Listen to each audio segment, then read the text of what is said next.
ঘোষণাপত্র পাঠের সময় মাননীয় প্রধান উপদেষ্টার পাশে দাঁড়িয়ে সংহতি জানানোর জন্য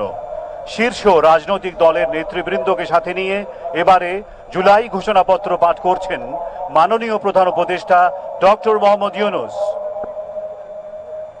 আসসালামু আলাইকুম। আজকে দেশের নেতৃবৃন্দকে সঙ্গে নিয়ে জাতির যে গুরুত্বপূর্ণ দায়িত্ব পালন করতে আমরা এসেছি, আল্লাহ তার জন্য আমাদের জন্য রহমত বর্ষণ করছেন। আল্লাহর রহমত নিয়ে আমি এই ঘোষণাপত্র পাঠ করব। বিসমিল্লাহির রহমানির রহিম। যেহেতু উপনিবেশ বিরোধী লড়াইয়ের সুদীর্ঘকালের ধারাবাহিকতায় এই ভূখণ্ডের মানুষ দীর্ঘ 23 বছর পাকিস্তানের স্বৈরশাসকদের বঞ্চনা ও শোষণের বিরুদ্ধে রুখে দাঁড়িয়েছিল এবং নির্বিচার গণহত্যার বিরুদ্ধে গণপ্রতিরোধ গড়ে 1971 সালে 26শে মার্চ স্বাধীনতা ঘোষণা করে রক্তক্ষয়ী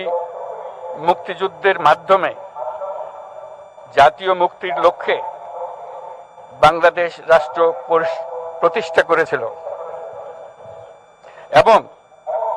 যেহেতু বাংলাদেশের আপামর জনগণ দীর্ঘ আন্দোলন সংগ্রামের মধ্য দিয়ে এই ভূখণ্ডে স্বাধীনতার ঘোষণাপত্রে বিবৃত সাম্য, মানবিক মর্যাদা, সামাজিক সুবিচারের ভিত্তিতে উদার গণতান্ত্রিক রাষ্ট্র বিনির্মাণের আকাঙ্ক্ষাকে বাস্তবায়নের জন্য সর্বোচ্চ ত্যাগ স্বীকার করেছে, এবং যেহেতু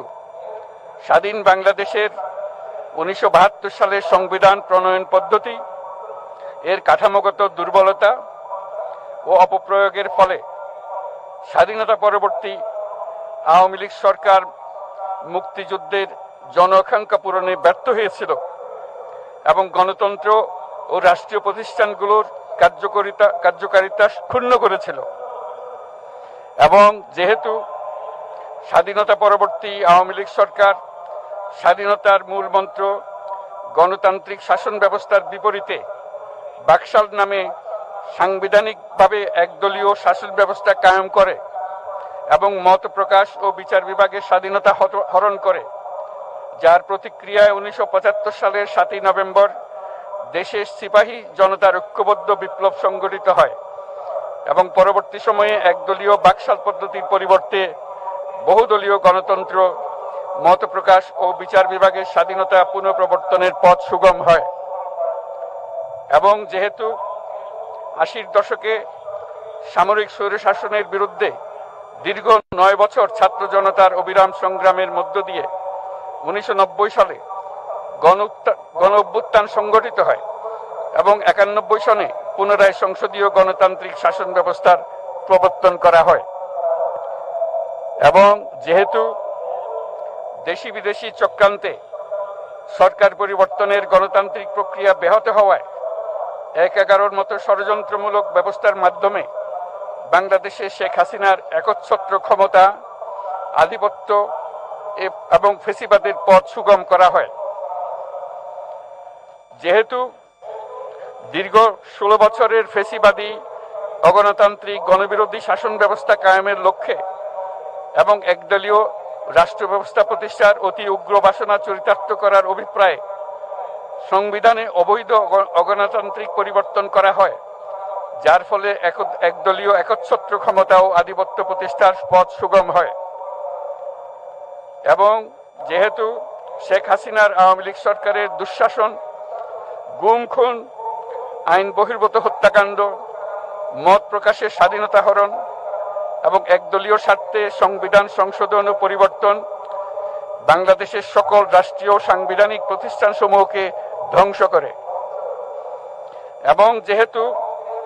হাসিনা সরকারের আমলে তারই নেতৃত্বে একটি চরম গণবিরোধী, একতান্ত্রিক ও মানবাধিকার হরণকারী শক্তি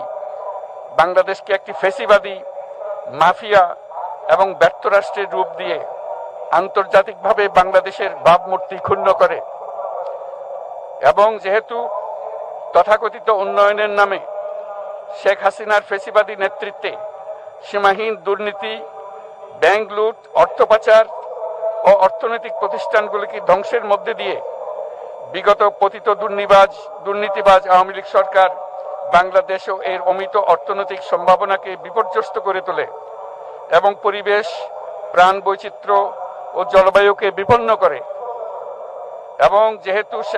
শেখ হাসিনার ফ্যাসিস্ট সরকারের বিরুদ্ধে রাজনৈতিক দল, ছাত্র শ্রমিক সংগঠন সহ সমাজের সর্বস্তরের জনগণ গত প্রায় 16 বছর যাবৎ নিরন্তর গণতান্ত্রিক সংগ্রাম করে জেল জুলুম, হামলা মামলা, গুম খুন ও বিচার বহির্ভূত হত্যাকাণ্ডের শিকার হয়। এবং যেহেতু বাংলাদেশে বিদেশি রাষ্ট্রের অন্যায় প্রভুত্ব, শোষণ ও খবরদারিত্বের বিরুদ্ধে এদেশের মানুষের ন্যায়সঙ্গত আন্দোলনকে বহিঃশক্তির তাবেদার আওয়ামী লীগ সরকার নিষ্ঠুর শক্তি প্রয়োগের মাধ্যমে দমন করে এবং যেহেতু অবৈধভাবে ক্ষমতা অব্যাহত রাখতে আওয়ামী লীগ সরকার 3টি প্রহসনের নির্বাচনে এর জাতীয় সংসদ নির্বাচন এদেশের মানুষকে ভোটাধিকার ও প্রতিনিধিত্ব থেকে বঞ্চিত করে। যেহেতু আওয়ামী লীগ আমলে ভিন্ন মতের রাজনৈতিক নেতাকর্মী, শিক্ষার্থী, তরুণদের নিষ্ঠুরভাবে নির্যাতন করা হয় এবং সরকারি চাকুরিতে একচেটিয়া দলীয় নিয়োগ এবং কোটাভিত্তিক বৈষম্যের কারণে ছাত্র, চাকুরি প্রার্থী, নাগরিকদের মধ্যে চরম ক্ষোভের জন্ম হয় এবং যেহেতু বিরোধী রাজনৈতিক দল সংগঠনের উপর চরম নিপীড়নের ফলে দীর্ঘদিন ধরে জনরোষের সৃষ্টি হয়।